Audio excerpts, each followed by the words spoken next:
So I gotta stand up. I'm sorry, I gotta stand up. I gotta stand up. All right. So all your friends, what happens? You go out. I dropped my thing. Yeah. So what happens is you go out the night before and you take a drink with your friends and somebody says, yeah, we should go skydiving tomorrow.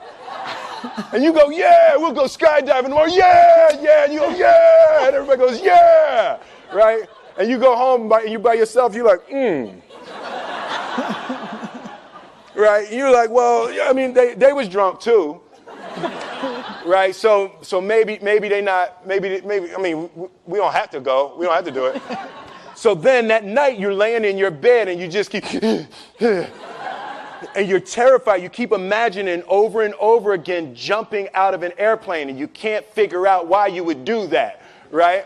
And you're laying there and you have the worst night's sleep of your life, but you still have the hope that your friends were drunk, right? So you wake up the next day and you go, down and you say where you were going to meet and everybody's there. You're like, oh, shit. All right, cool. Right? So you get in the van and you don't know that your friends had the same night that you had because they're pretending like they didn't. They're like, yeah, man, my uncle's a Navy SEAL and, this is going to be great. I've been looking forward to this. And you're like, oh, my God. And your stomach is terrible. You can't eat and everything, but you don't want to be the only punk who doesn't jump out of this airplane. So you do a thing, and what you do is your first jump, you're attached to a guy who is going, he's going to walk you out. So you go and you get there and there's an airplane and nobody's stopping. Everybody's still going. So you get onto the airplane and you're sitting there and it's extra because you're sitting on some dude's lap, some stranger.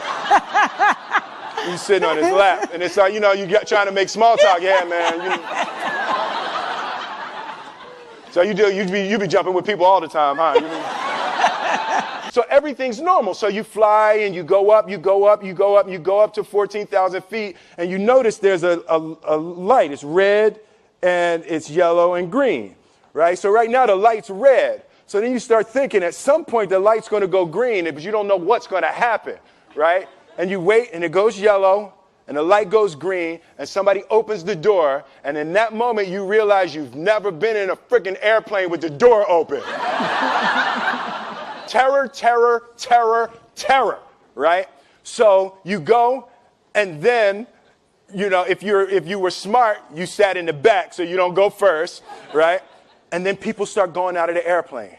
And you go, and the guy walks you up to the end of the thing, and you're standing, and your toes are on the edge, and you're looking out down to death. And they say, on 3. And they say, 1, 2. And he pushes you on 2 because people grab on 3. Right? Right? And you go, and you fall out of the airplane. And in 1 second, you realize that it's the most blissful experience of your life. You're flying, right? It doesn't feel like falling, right? It's like you actually are kind of held a little bit by the wind, and then you start falling, and there's zero fear. You realize that the point of maximum danger is the point of minimum fear. It's bliss. It's bliss, and you're flying, right? And you're doing that, and then 20 seconds, 25 seconds, 40 seconds, and you have enough time to just kind of be like, oh, shit, that's that building. I saw like that one.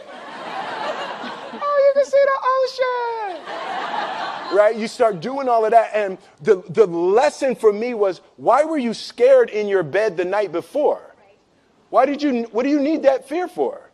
Just don't go. Why are you scared in your bed 16 hours before you jump? Why are you scared in the car? Why could you not enjoy breakfast? What did you need that? The fear is fear of what? You're nowhere even near the airplane. Everything up to the stepping out, there's actually no reason to be scared. It only just ruins your day. You don't have to jump. And then in that moment, all of a sudden, where you should be terrified is the most blissful experience of your life. And God placed the best things in life on the other side of terror. On the other side of your maximum fear are all of the best things in life.